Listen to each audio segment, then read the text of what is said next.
बात तो उन्होंने दो बातें तो बिल्कुल कही उन्होंने, एक तो यार एक दूसरे को बर्दाश्त कर नहीं करते, एक इम्पोर्टेड कहता है, एक जो है वो सिलेक्टेड कहता है, और दूसरा जो उन्होंने कहा कि भाई अब फ़ौज ने एक बड़ा अच्छा फ़ैसला किया है पिछले फरवरी से बकौल उनके कि वो सियासत में से अपने आप को दूर कर रहे हैं। जी भट्ट साहब। बिस्मिल्लाहिर्रहमानिर्रहीम। भाई साहब, गुजारिश ये है, तो ये तो बात सच है, हर अदारों को अपनी हदूद में रह के करना होगा और सियासतदानों को अपना, सहाफ़त को अपना। काश मोहतरम आर्मी चीफ कमर जावेद बाजवा साहब ये खिताब पहले दिन करते जब वो तैनात हुए थे आर्मी चीफ। उन्होंने फरमाया कि फरवरी 2022 से फ़ौज ने फ़ैसला किया कि हम सियासत में मुदाखलत नहीं करेंगे। पहले तो सवाल ये पैदा हो जाता है, क्या फरवरी से पहले मुदाखलत हो रही थी या नहीं हो रही थी? इसका जवाब यकीनन मुझसे ज़्यादा उन्होंने खुद बात की है और जाहिर है उन्होंने बड़ी, मैं भी यही अर्ज कर रहा हूँ, ये सुनवा दी, उन्होंने खुद कहा, मैं सुनवा दूँ पहले। जी बताएं। हमारी फौज जो दिन रात कौम की खिदमत में मसरूफ रहती है, गाये बगाए कीद का निशाना बनती है। मेरे नजदीक इसकी बड़ी वजह 70 साल से फौज की मुख्तलिफ सूरतों में सियासत में मुदाखलत है, जो कि गैर आईनी है। इसलिए पिछले साल फरवरी में फौज ने बड़ी सोच और विचार के बाद फैसला किया कि आइंदा फौज किसी सियासी मामले में मुदाखलत नहीं करेगी। मैं आपको यकीन दिलाता हूँ कि हम इस पर सख्ती से कारबंद हैं और आइंदा भी रहेंगे। ताहम इस आईनी अमल का खैर मकदम करने के बजाय कई हल्कों ने फौज को शदीद तनकीद का निशाना बनाकर बहुत गैर मुनासिब और गैर शाइस्ता ज़बान का इस्तेमाल किया। जी भट्टी साहब। सब मेरे अपनी ज़ाती राय है कि आर्मी चीफ, पाक फौज के सरबराह, और मेरी फौज के सरबराह है ना, मेरे भी सरबराह थे बस हैं, बल्कि तो उन्होंने फौज के खिलाफ कभी भी कोई बात नहीं करता। मैं तो इससे हमेशा हर एक से इख्तलाफ करता हूँ। अगर फौज में से या सहाफ़त में थे, इस वक्त 7 बजे प्रोग्राम हो रहे हैं 15 टीवियों पे, हर एक का अपना अपना टॉपिक है। अगर कोई एक आदमी गलत काम करता है, आप सबको तो फांसी नहीं ना लगाओगे। अगर फौज में से कोई 1-2 आदमी ने मावरा आइन कायम किया है तो उनका एक जज़ा और सज़ा का निज़ाम है, वहाँ लोग फांसी लगे हैं, लोगों को उम्र कैद हुई है। क्या फौज में कोर्ट मार्शल नहीं होता? इसीलिए होता ना कि जो बाईपास करे। हाँ बिल्कुल हुए हैं, लातदाद हुए हैं।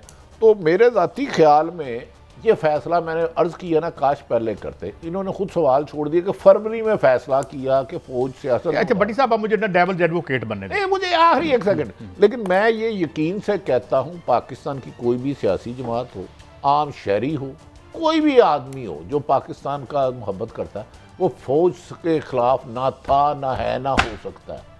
हाँ, फौज के कुछ किरदार अगर मावरा आइन काम करते हैं, अगर उसे खदशा है कि ये बंदा कर रहा है, उसकी निशानदेही पर खुदा के लिए किसी को गद्दार ना कहें। फौज की वजह से पाकिस्तान कायम है, इसमें दो राय है ही कोई नहीं। हमारी शान, हमारी आन, हमारा फख्र फौज थी, है और रहेगी। अब आपने जो हुक्म करना। साहब देखिए ना, मेरी बात सुनिए। सैलाब आ जाए तो आपको फौज चाहिए, आपकी ट्रेन का हादसा हो जाए तो आप फौज को बुला लेते हैं। सियासत में हमारी औकात ये है कि फौज अगर हमारा साथ ना दे तो हम खड़े नहीं हो सकते। हमारी बलोगत कब होगी? भट्टी साहब, मैं ये कहूँ कि मैं प्राइम मिनिस्टर ऑफ पाकिस्तान हूँ, मेरे पीछे पार्लियामान खड़ी है और मैं कहूँ जी फौज मुदाखलत करती है, तो मैं घर चला जाऊँ ना। किसी बंदे ने आके प्रेस कॉन्फ्रेंस की कि मैं पाकिस्तान का वज़ीर आज़म हूँ, आज मैं इस्तीफ़ा दे रहा हूँ कि क्योंकि मेरे अख्तियारात जो हैं वो मुझे इख्तियार इस्तेमाल नहीं करने दिए जा रहे। इसकी उल्टा बात होती है। मैं नहीं कहता, ये एजाज उल हक साहब ने कहा था, ना ही मैं उसका जिक्र करता हूँ कि वो कैसे गए थे और कैसे नहीं गए थे।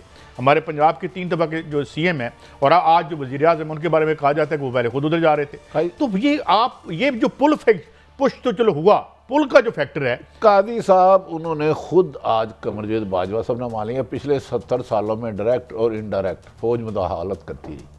उन 70 सालों में 6 साल इनके भी हैं। ना है तदब। चले, मेरा एक सवाल, रुक जाए प्लीज़। फौज अगर मुदाखलत ना करती तो शरीफ खानदान सियासत में होता आज? काई साहब, मैं किसी एक सियासी डिपेंडेंट, और आज भी मेरा इश्क रोमांस पाक फौज से है, फौज मेरी है। मैं सिर्फ मेरा मौक़िफ़ ये है कि सियासतदान तो इंटरफेरेंस करते हैं, बसाखियाँ ढूंढते हैं, आप प्रोग्राम कर रहे हैं। कोई आपको कह रहा है कि आके किसी को बिला वजह इल्ज़ाम तराशी कर दो, तो आप कर देंगे? आप कहेंगे नहीं यार, मैं इसको काउंटर चेक करूँगा। यही बात मैं भी कह रहा हूँ। इसी तरह सरकारी इदारों की जिम्मेदारी है, अगर कोई उन्हें कह रहा है उसे कहें शट अप, ये मेरा काम नहीं है। नहीं। मैं सरहदों की हिफाजत तक महदूद हूँ। दाखिली और खारजी पॉलिसी पे बहुत ज़्यादा चैलेंज है। मैं कुछ और सुनवाना चाहता हूँ आपको, आप अपनी बात याद रखिएगा काइंडली। हाँ जी। फौज की क़यादत के पास इस नामुनासिब जलगार का जवाब देने के लिए बहुत से मौक़े और वसाइल मौजूद थे, लेकिन फौज ने मुल्क के वसी तर मफाद में हौसले का मुजाहरा किया और कोई भी मनफी बयान देने से इज्तनाब किया। लेकिन ये बात सबको ज़ेहन नशीन कर लेनी चाहिए कि इस सब्र की भी एक हद है। मैं अपने और फौज के खिलाफ इस नामुनासिब और जारहाना रवैये को दरगुजर करके आगे बढ़ना चाहता हूँ, क्योंकि पाकिस्तान हम सबसे अफजल है। अफराद और पार्टियां तो आती जाती रहती हैं, लेकिन पाकिस्तान इंशाअल्लाह हमेशा कायम रहना है। जी, इसमें एक एक बात उन्होंने अच्छी की, एक एक बात उन्होंने अच्छी की। मैं मेरा तो क्लेम ही कुछ हो रहा है। मैं कह रहा हूँ कि ये पाकिस्तान की कौम अपनी फौज से इश्क करती है। जब हमारे अफसर और जवान सरहदों पे होते हैं तो लोगों की माएँ घरों में उनकी ज़िंदगी, उनकी कामयाबी के नौफल पढ़ते हैं। मैं इस बात को मानते नहीं कि अवाम फौज के खिलाफ है। हाँ, मुझे पता है किस अफसर का कौन सा दीद कौन कौन से काम कर रहा है। हो सकता है उस अफसर को भी ना पता हो, उसका नाम वो गलत इस्तेमाल कर रहा हो। मेरा नाम मुझे नहीं पता, मेरा नाम आदमी गलत इस्तेमाल कर रहा है, तो मैं ये क्लियर कर सकता हूँ भाई मेरा इस काम से लेन देन कोई नहीं है। वो हाँ, सियासतदान क्या ज़ियाउल हक नवाज शरीफ को नहीं बनाया, इस हिस्ट्री से आप इनकार करते हैं? क्या ज़ियाउल हक को नवाज शरीफ ने केला खिलाते हुए कहीं ये नहीं था कि आधी उम्र मेरी लग जाए आपको? क्या ये भी झूठ है?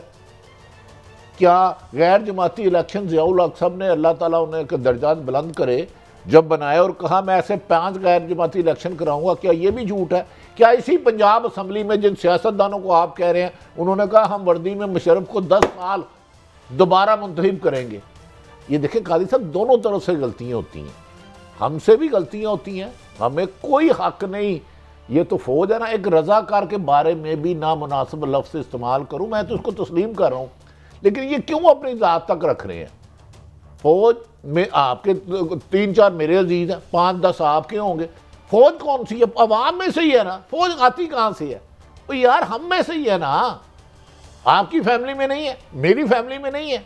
लेकिन ना सियासतदानों को इनके पास जाना चाहिए। अगर ये सियासतदानों के कहने पर इंटरफेरेंस करते हैं, हुकूमतें बनाते हैं, गिराते हैं, अगर ये होता है, ये गलत है, गैर आईनी है, खुद उन्होंने कहा ये गैर आईनी काम है, तो भाई जो गैर आईनी काम करते हैं उसकी निशानदेही करें। और मौजूदा उन्होंने ठीक कहा, जब पहले ये इलेक्शन हारे 18 में, इन्होंने कहा जी क्या सिलेक्टेड आ गया, या सिलेक्टर या सिलेक्टेड का, फिर उन्होंने कहा कि इम्पोर्टेड आ गए। क्या देखना ये है इन दोनों में सरकारी इदारे हम एस्टेब्लिशमेंट को रहने देते हैं, इस्तेमाल हुए कि नहीं हुए? अगर नहीं हुए तो अच्छी बात है। हाँ, जिन्होंने इस्तेमाल किए वो सियासतदान सबसे ज़्यादा मुल्ज़म है इस कौम के। वोट अवाम से लेते हैं, वादा अवाम की खिलाफ अवाम के साथ कहते हैं, उठाते हैं कि पाकिस्तान और पाकिस्तान की अवाम के आइन के पासदार रहूँगा। अगर फौज से ज़ियाउल हक साहब कहते हैं किसी के बारे में भी कि डिग्गी में छुप के जा रहा है, क्यों छुप के जा रहा है? मैंने भेजा था, आज आपने भेजा है। आपसे इजाज़त लेके ना मैं आज एक आपको बैरूनी मिसाल ज़रूर दूंगा, मैं बाज नहीं होऊंगा बड़ी साहब, लेकिन पहले मैं आपको एक मैं लेकिन अंदरूनी मिसालें पूरी फिलहाल नहीं दे सकता। मैं एक बैरूनी मिसाल दूंगा, जरा जरा सुनाइए जी क्या जनरल साहब क्या कह रहे हैं। एक जाली और झूठा बयानिया बनाकर मुल्क में जान की कैफियत पैदा की गई और अभी इसी झूठे बयानिए से राह फरार इख्तियार की जा रही है। सीनियर मिलिट्री लीडरशिप को गैर मुनासिब अलकबात से पुकारा गया। मैं आपको वाजे कर देना चाहता हूँ कि फौज की क़यादत कुछ भी कर सकती है, लेकिन कभी भी मुल्क के मफाद के खिलाफ नहीं जा सकती। क्या आप ये समझते हैं कि मुल्क में एक बैरूनी साजिश हो और आर्म्ड फोर्सेज हाथ पे हाथ धरी बैठी रहेंगी? ये नामुमकिन है, बल्कि ये एक गुनाह कबीरा है। और जो लोग ये समझते हैं कि वो फौज और अवाम में दरार डाल देंगे, वो भी हमेशा नाकाम होंगे।